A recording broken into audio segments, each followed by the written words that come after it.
Fala pros meus pais que eu disse adeus. O que houve com o Norman? Os monstros mataram ele. Na verdade, os monstros não existem, filho. Quando eu ouvi esta frase, logo pensei: neste mundo, o diabo não deve existir. E caso eu fosse ateu, eu acho que eu pensaria: ela deve desconhecer os perigos da Os mente. monstros nunca estiveram debaixo da minha cama. Você me deixaria entrar? Porque os monstros estavam dentro da minha cabeça.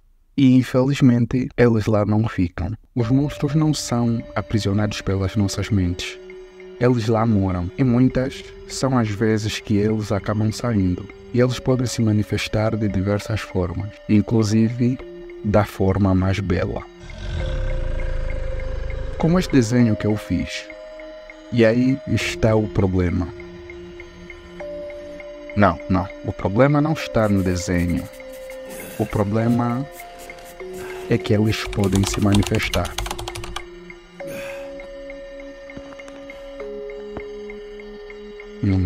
Quando o corpo está doente, o comum é esta doença se manifestar por sintomas. Do contrário, nem sequer nós procuramos pela cura.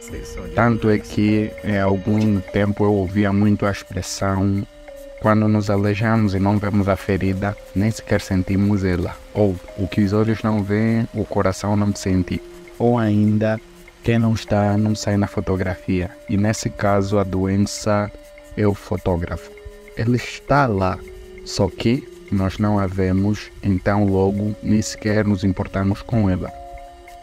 O difícil é quando esses sintomas não são claros, ou ainda muito discretos. Existem doenças, principalmente as psicológicas, em que é difícil identificar os sintomas. Logo, uma vez não identificados sintomas, nós não nos sentimos doentes e logo não procuramos a cura. E se esses sintomas não são claros, então o que esse desenho significa?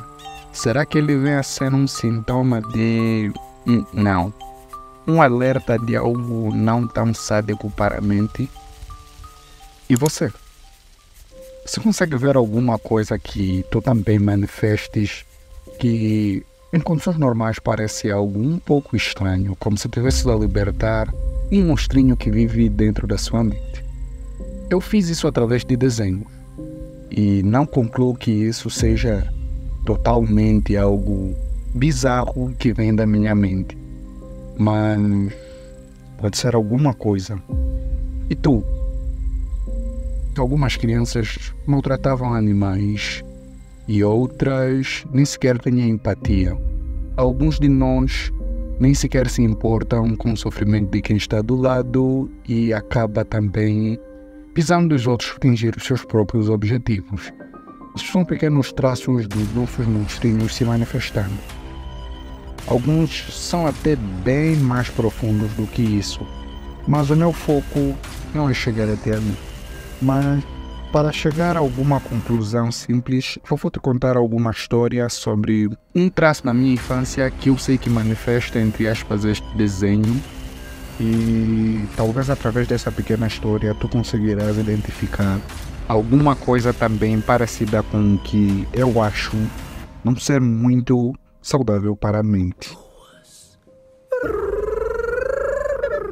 Quando eu era criança, eu curtia muito, eu adorava coisas relacionadas a monstros. Isso desde os brinquedos que eu tinha até aos seriados que eu acompanhava. E obviamente eu não via nada de mal nisso. Mas uma vez assistindo a um filme de terror, em plena manhã, meu pai e meu irmão mais novo, ao me encontrarem a assistir, eles me disseram: "Você só gosta de bichos?"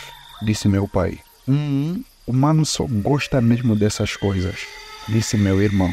E foi a partir deste ponto que eu notei que os gostos que eu tinha talvez não fossem lá dos melhores. Gostar de monstro? Não. Isso talvez não é algo para se gostar. E foi aí que eu notei que o meu gosto por monstros não era algo lá tão saudável assim. Mas naquela época, quando eles disseram isso, eu neguei. Eu disse mesmo, não, eu não gosto só disso. E foi aí que eu deixei de assistir quase tudo que tivesse alguma conexão, alguma relação ou sequer alguma conotação de terror. E nem sequer me apercebi que de lá para cá passei a desenhar os monstros com muito mais frequência. E hoje eu vejo que isso é apenas uma maneira de eu manifestar aqueles gostos, os monstros que vivem dentro da minha cabeça. E me pergunto, que outra forma eu poderia manifestar esses monstros que vivem na minha cabeça? O problema não é eles até viverem lá, porque acredito que todos nós temos sempre alguma coisa assim muito estranha na nossa personalidade. O problema é conforme nós a manifestamos. E foi exatamente neste ponto do meu pensamento que eu me perguntei qual seria então a solução para esse problema. E em uma pesquisa bem curta, eu já descobri que o transtorno de personalidade narcisista na população pode chegar em até 6%. Isso significa que a probabilidade de uma pessoa ser psicopata, sociopata, esquizofrênica ou simplesmente narcisista... Por mais que tudo isso pareça real, eu já peguei umas falhas na lógica.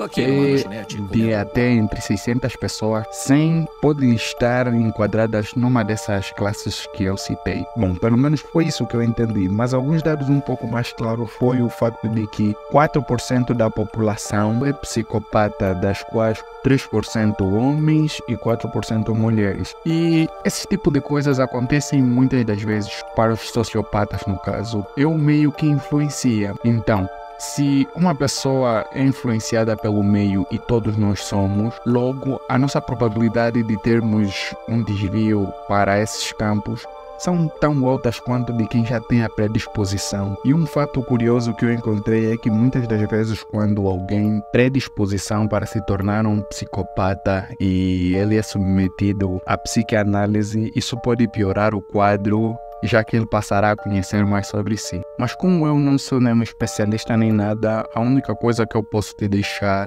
é uma pequena história que ajuda a ver se você pensa como um psicopata ou não. Bem, eu não acredito tanto nela, mas achei um pouco interessante. E antes dela, eu peço que tu deixes o teu like e o comentário para ver se você acertou a resposta e tu pensas como um psicopata. Quer uma historinha? Quero!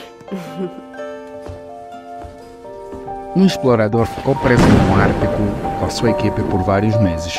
Após ser resgatado, o explorador contou várias histórias para a sua mulher do que eles fizeram para poder sobreviver estando lá.